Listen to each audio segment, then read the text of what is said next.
In October 1885, Freud went to Paris on a 3-month fellowship to study with Jean-Martin Charcot, a renowned neurologist who was conducting scientific research into hypnosis.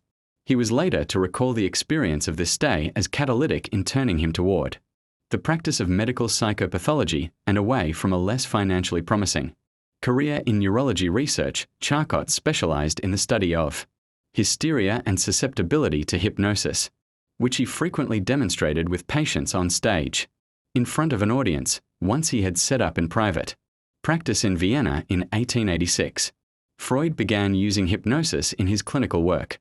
He adopted the approach of his friend and collaborator Josef Breuer, in a type of hypnosis that was different from the French methods he had studied, in that it did not use suggestion, the treatment of one particular patient of Breuer's proved to be transformative for Freud's clinical practice, described as Anna O.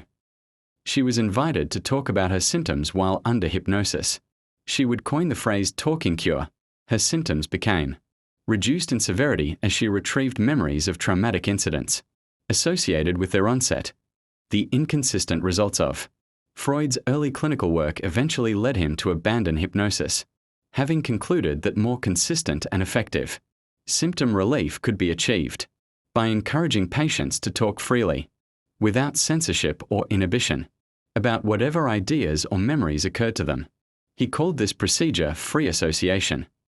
In conjunction with this, Freud found that patients' dreams could be fruitfully analyzed to reveal the complex structuring of unconscious material and to demonstrate the psychic action of repression, which, he had concluded, underlay symptom formation. By 1896, he was using the term psychoanalysis to refer to his new clinical method and the theories on which it was based. Freud's development of these new theories took place during a period in which he experienced heart irregularities, disturbing dreams, and periods of depression and neurasthenia that he linked to the death of his father in 1896, and that prompted a self-analysis of his own dreams and memories of childhood.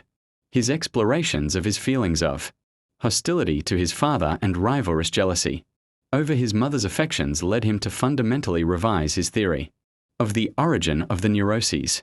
Based on his early clinical work, Freud postulated that unconscious memories of sexual molestation in early childhood were a necessary precondition for psychoneuroses, hysteria, and obsessional neurosis.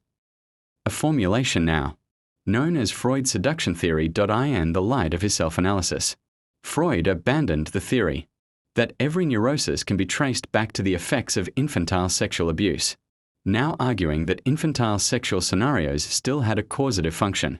It did not matter whether they were real or imagined, and in either case, they became pathogenic only when acting as repressed memories.